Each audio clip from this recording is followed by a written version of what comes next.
everyone, welcome back to the third video in our McFarlane Toys Batman The Ultimate Movie Collection. Today, up on deck, it's going to be George Clooney's Batman and Robin figure. Amazing, great looking figure right off the bat.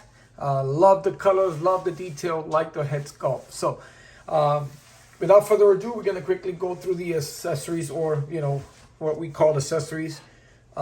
Not really any hands or anything extra on the set. Of course, we have the McFarlane stand. And we have the trading cards that I do enjoy. I'm not a card collector, but these I'm going to definitely keep with the box set and the box. Even though I'm not a box collector, I want to keep it all intact. I'm just removing the figures for...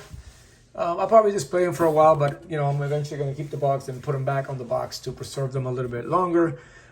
This one here has the light silver metallic like the other ones. It has a nice picture, artist rendition there of Clooney, nipples and all.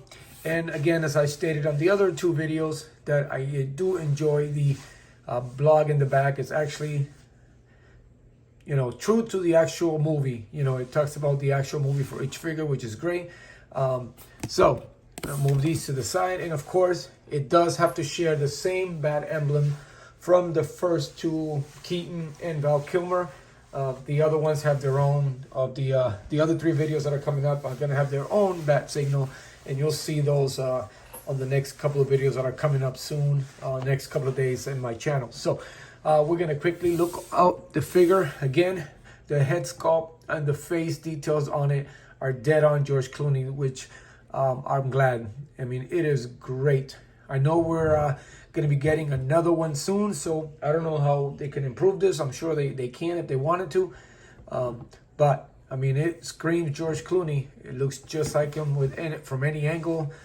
He's got the nice skin tone. He's got the chin, the lips. I like the eyes. How? Let me zoom this out a little bit better. He's got the brown eyes there. Nice hazel brown color. They kind of pop. That's nice. The cowl there and the head, the mask there. Very basic, but it works for the actual figure. I like the ears, nice and pointy, but not too exaggerated long. They're just perfect, just right. I like the one-tone color on the figure. I mean, you do have some instances where the, you know, the diaper and the knees are a different shade on the joints. The back on the elbows ain't that bad. Knees stand out a little bit more, but I like the tone of it, the articulation, and the it's great on these figures. The detail, I mean, look at all those ribs, of course. The nipples, famously known for the nipples. I do like the bat sign there, all blacked out with the suit. And the belt, it actually makes it cool. It makes it look great, man. And the back, you see all the details in the back. It's got the muscle definitions on the suit, are great on it. This is great, man. The cowl, the spikes in the cowl are not too exaggerating out. It's all one piece, which is a different touch to the figure. I don't remember that in the movie. I'm gonna have to look it up. It's got the little spike there, and then it got the big spike at the end. Again, they've done much better with the ball joints for the wrist and the ankles, which it's great. Doesn't stick out like the other ones. It is pinned, and the pin kind of stick out a little bit, but I think we can touch those up in a nice color. I do appreciate this one. I do appreciate those bat emblem there on the boots, and I think it's of all of them so far, it's the only one that doesn't have like combat type boots, and they're just plain old regular superhero boots, as I call them. And that's a nice touch to it, because it does make the whole figure stand out more as a superhero from comics, even though it is a live action rendition. Again, I can't wait for the wave. If it wasn't for the fact that the Build-A-Figure is going to be Mr. Freeze, I don't know if I would have passed on it, but then I was like, well, you know, I have one. If I don't happen to get one, I would have been okay. But, you know, I got to get my hands on that Mr. Freeze, so I hope that they do a wave for Val Kilmer, man. I can't wait if they come up with a Jim Carrey and a Tommy Lee Jones version of the Two-Face and Riddler that would be great. And man, they should backtrack a little bit and give us Michelle Pfeiffer, Catwoman, and McFarlane, Danny DeVito, Penguin, even a Jack Nicholson Joker, man. That would be the icing on the cake. But this is great, man. Just think about it. We got a Batman movie collection. They should do a Batman villain movie collection. Just, you know, one figure, 2 figures from all the movies. That would be great, man. Same price. I would definitely, but give us a few more accessories. The villains usually should have more accessories anyway.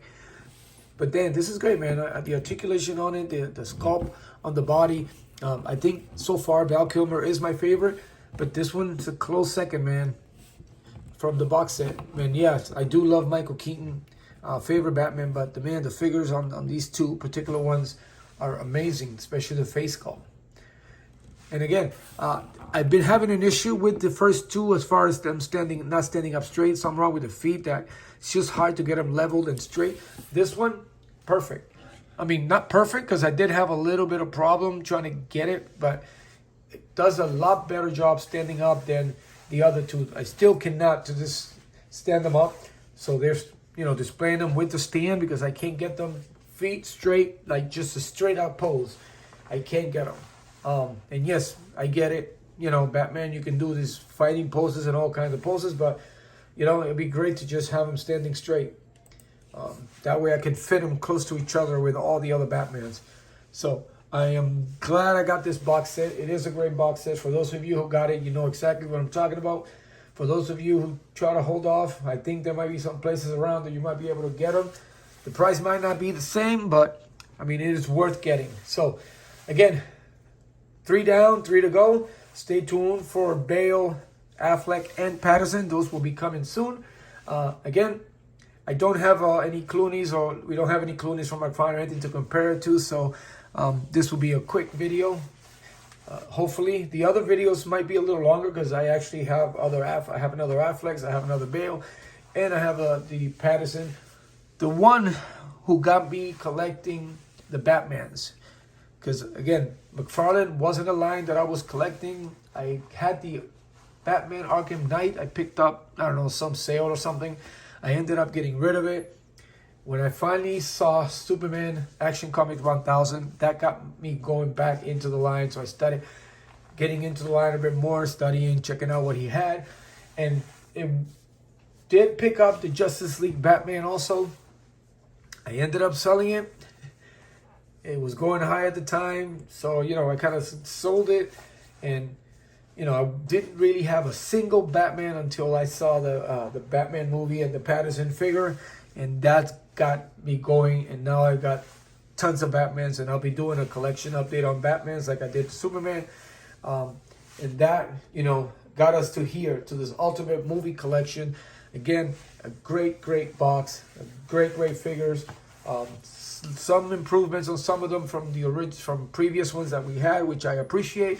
I have missed on a couple of the other ones, but I'm glad with the ones that I do have. So that'll conclude this review of this figure. Again, I got 3 more to go, so stay tuned to the channel for those. And as always, thank you for your support. Continue to support each other. Continue to be a fine figure. And as always, I will see you later.